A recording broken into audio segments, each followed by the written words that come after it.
안녕하십니까. 오늘의 핵심 뉴스를 정리해드리는 종합 뉴스룸입니다.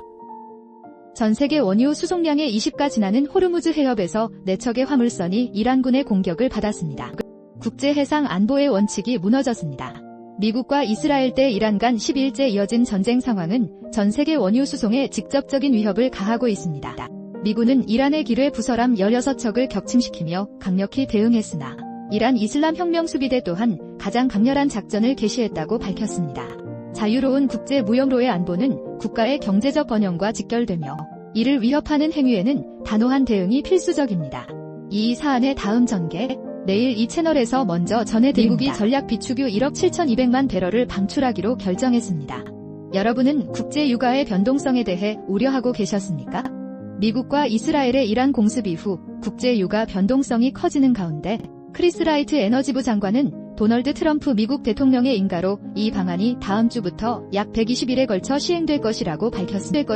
이는 에너지 안보와 시장 안정을 위한 정부의 선제적 정책 개입으로 시장 경제의 불확실성을 완화하려는 노력입니다. 정부의 전략적 비축유 방출은 위기 상황에서 시장의 예측 가능성을 높이고 경제적 충격을 완화하여 자유시장의 기능을 지원하는 이 상황 계속 지켜봐야 우리가 합니다. 700년간 이어져온 특권이라고 알았던 영국 상원의 세습 귀족 의석이 역사 속으로 사라집니다. 비선출 권력의 시대가 종식되었습니다. 영국 의회가 세습 귀족 의결권을 완전히 폐지하는 상원 개혁 법안을 통과시키며 단지 가문 혈통으로 국가 입법 과정에 개입하던 오랜 관행에 종지부를 찍었습니다. 이는 현대 민주주의의 기본 원칙인 공정성과 선출된 권력의 정당성을 확립하는 중대한 제도 개혁입니다. 700년간 이어진 세습 귀족의 특권 폐지는 비선출 권력의 불공정성을 해소하고 민주주의의 기본 원칙인 자유롭고 공정한 제도 위에 책임있는 권력이 확립되어야 함을 보여줍니다. 이 사안의 다음 전개, 내일 이 채널에서 먼저 전해드립니다. 지금까지 그전 뉴스였습니다. 우리가 믿었던 국제 질서의 그림자가 드러났습니다. 최소 175명의 사망자를 낸 이란 여자 초등학교 폭격 사건이 미군의 표적 설정 오류 때문일 수 있다는 예비조사 결과가 나왔습니다. 그간 도널드 트럼프 미국 대통령은 이란의 자행이라고 주장했습니다. 그러나 뉴욕타임스 보도에 따르면 현장 잔해에서 미 국방부 발주 코드가 확인됐습니다. 이는 전쟁 상황에서 민간인 보호 원칙이 지켜져야 함을 강조합니다. 이 사안의 다음 전개, 내일 이 채널에서 먼저 전해드립니다. 지금 이 순간에도 한 어머니의 비극이 진행 중입니다. 중국에 구금된 탈북민 어머니가 북송 위기에 처해 아들이 주한 중국 대사관에 도움을 호소했습니다.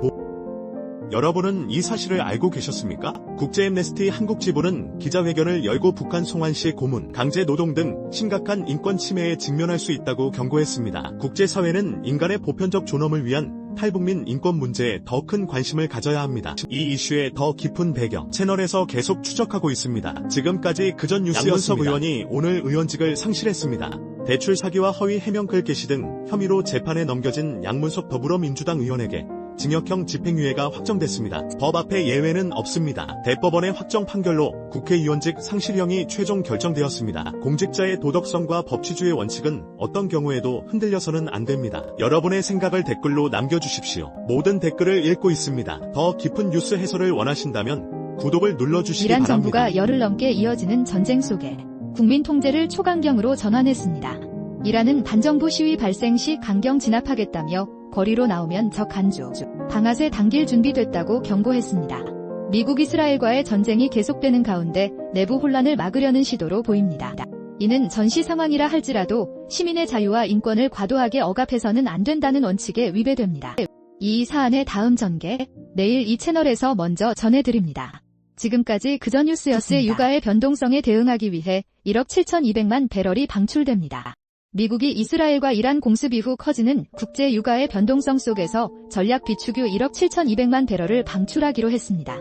미 에너지부 장관은 도널드 트럼프 미국 대통령이 이 방안을 인가했으며 다음 주부터 약 120일에 걸쳐 비축유를 방출할 것이라고 밝혔습니다. 이는 국제 에너지 시장의 안정성을 확보하고 미국 경제에 미칠 유가 충격을 완화하기 위한 정책적 판단입니다. 이 이슈의 더 깊은 배경, 채널에서 계속 추적하고 있습니다.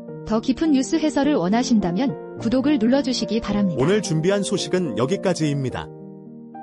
편안한 하루 보내십시오.